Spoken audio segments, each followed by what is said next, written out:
My name is Dr. Ash McClure. I am a psychiatrist who specializes in the concept of fear.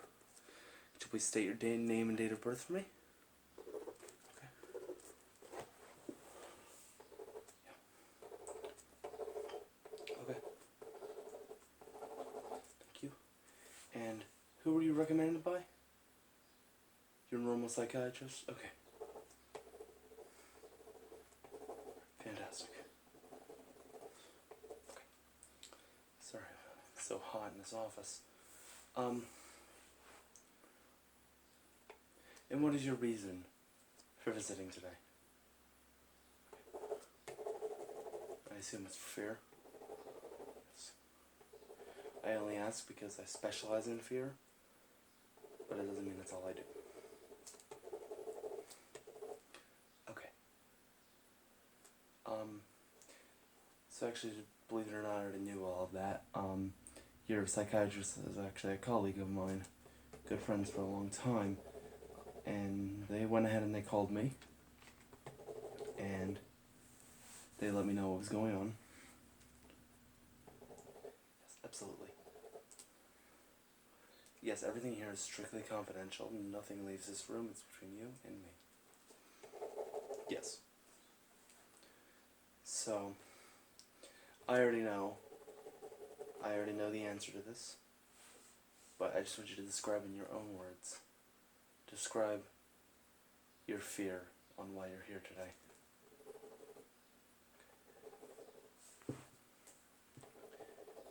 How do I know all this? Well, first of all, like I said, your psychiatrist went in and called me, and also your psychiatrist went over and said over your case file. So, yes, that's right. But I just want to hear it in your own words, if you would, please. Okay.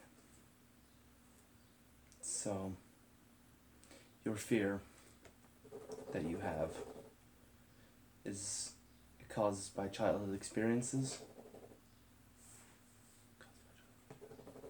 Describe that to me, if you could, please. I know it's hard to describe trauma to someone you've never met before, but I just want you to know that, like I said, everything here is strictly confidential and nothing leaves this room. So there's no reason to be afraid. Okay. Alright. Yeah.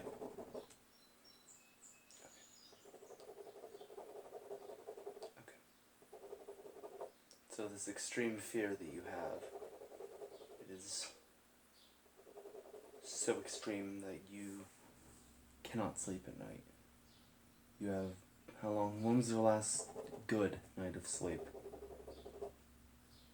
When I say good, I mean 7 to 9 hours of sleep. It is the average that most good nights of sleep have. Okay. A few months ago. I see, this is more extreme than I thought.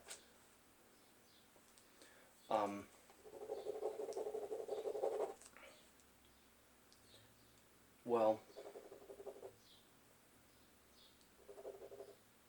go ahead, sorry.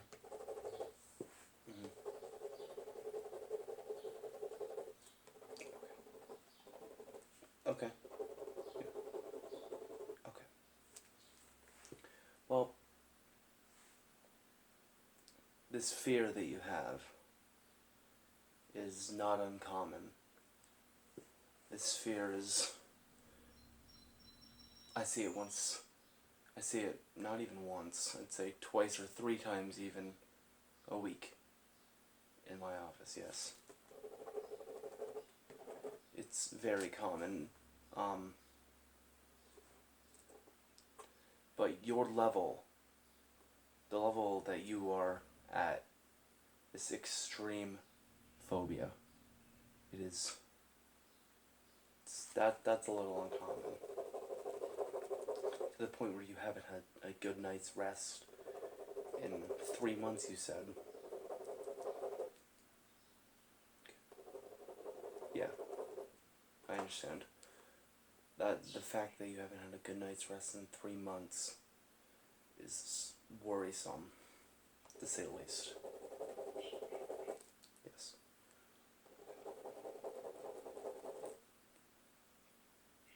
How do I deal with fear? Well, everyone has fear. First of all, you're not alone in this. Everybody has fear. It's not just you. Me, personally, I don't mind sharing this if it helps ease one of my patients. I have a somewhat extreme, not on your level, but I have a fear of bees, wasps, hornets, whatever it may be, just insects in general. If I'm out on a walk and I see one, I'll just stop moving. It's not so extreme that I can't sleep at night, but it is to the point where I freeze up, I stop moving until it flies away, and once it flies away, I can continue on my merry way.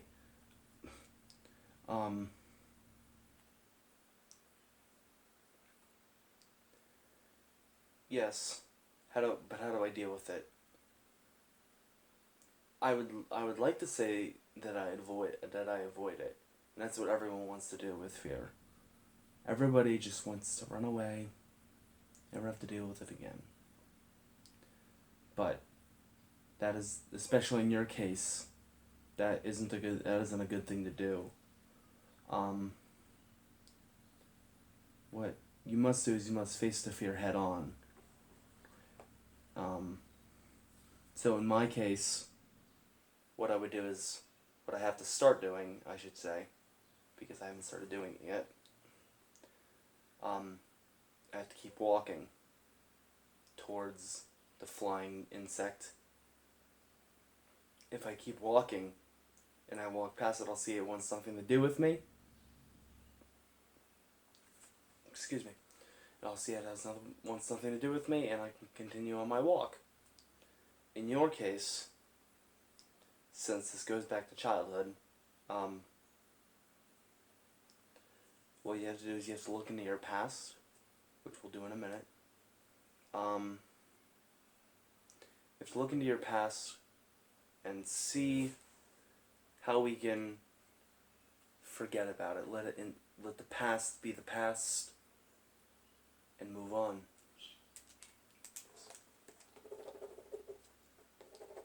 Yes, your case is not uncommon, but it's not common either. It's somewhere in between. With the childhood trauma that you've experienced, we need to look into it and see if we can find the source of the fear, the phobia, and see if we can eliminate it. Are you willing to look into your past with me? Thank you for your cooperation. Tell me about your father. Okay.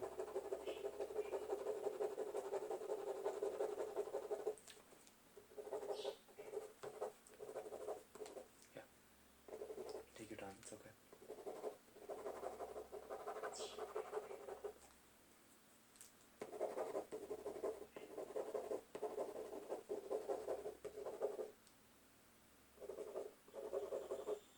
Excuse me for a minute. Sorry.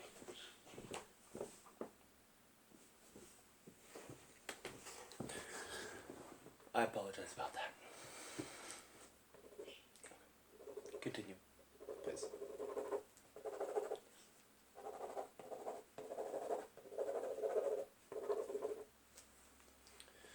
That's a lot of information. Did he have anything to do with the bringing up of your fear? No? Is your mother?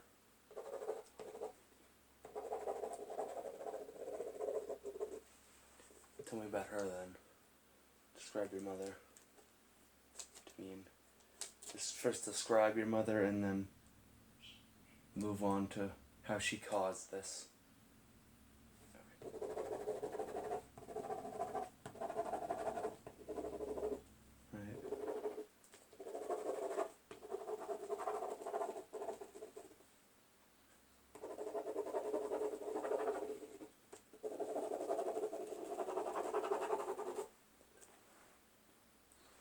I see. And now how did she bring up this fear, if you will? This phobia? Okay.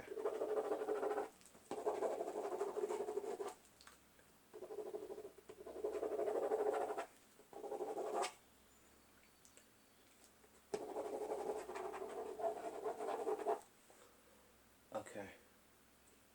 So, your mother told you these things, and it basically scarred you for life, as you put it. Yes.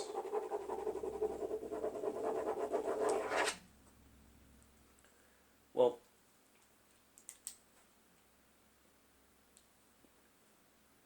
these things that your mother told you about the subject at hand, it's not uncommon for parents to tell their children things that aren't true in order to get them to stay away from something. For example, let's say you like to go on walks in the forest, and your parents are concerned because you don't come back until very late, and you're a young child. You don't come back until very late, and when you do come back, your parents have been worried sick. So what they do is, to keep you out of the forest, they tell you there's a monster living in that forest. They make up a fake story and say, if you go in there, he'll get you. I think what we're dealing with here is you took those stories that your mother told you. Now, that forest story was just an example. But in your case, your mother told you these stories, and you took them literally. So, yes, let me write that down. You took them literally to the point where you can't sleep. You are awake at night just thinking of these stories your mother told you.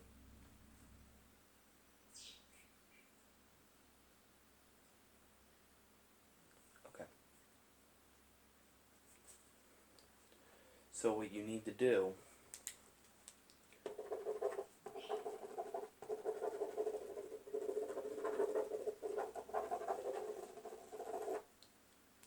continue.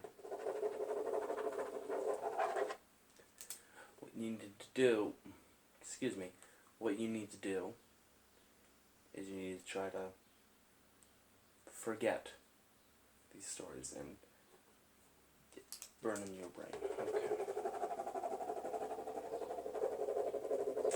Well, I don't think this is a cause for medication. I think medication is always the last resort. If we cannot fix the problem naturally, with naturally occurring brain thoughts, if we cannot fix it naturally, then we go to medication, we go to a prescription. But I think with your case, well, yes, it is extreme. I think we can fix the problem of sleep naturally, and hopefully one day you'll forget all about these stories your mother told you. Do you see your mother now? Or your father? Not your mother. Why don't you see your mother? She moved away. How far? All the way across the country? Well, I think that calling her and receiving confirmation that what she said was just a story, excuse me, I think that calling her and receiving confirmation that what she told you as a child was just a story would probably be a good way to let this go. You're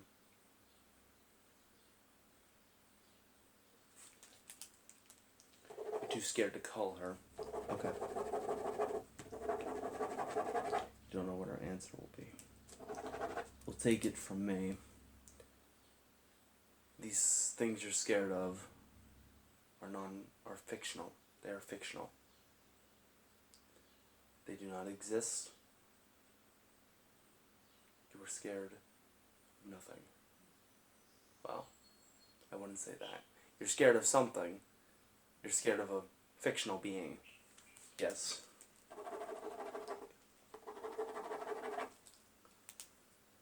Trust me. If you call your mother and you ask, those stories you told me, were they fake? I guarantee she'll say yes. Yes. Absolutely. And as for if you still can't sleep, might I recommend white noise, things that'll calm you down enough to the point where you drift into a deep sleep.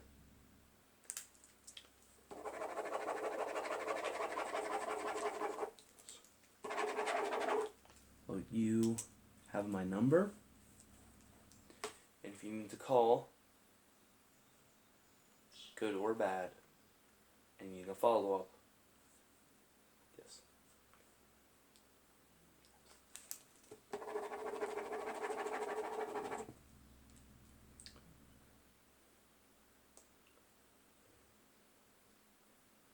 We can just get you to sign this, just so you are.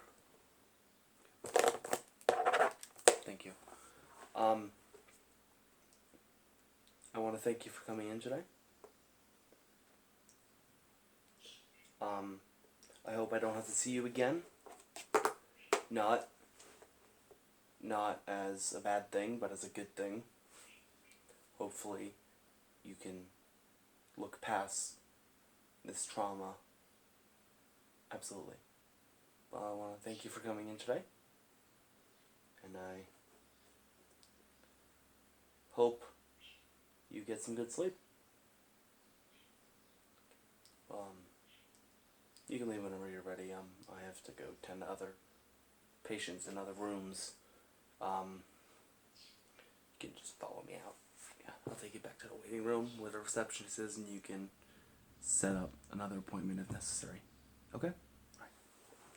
You can just follow me, please.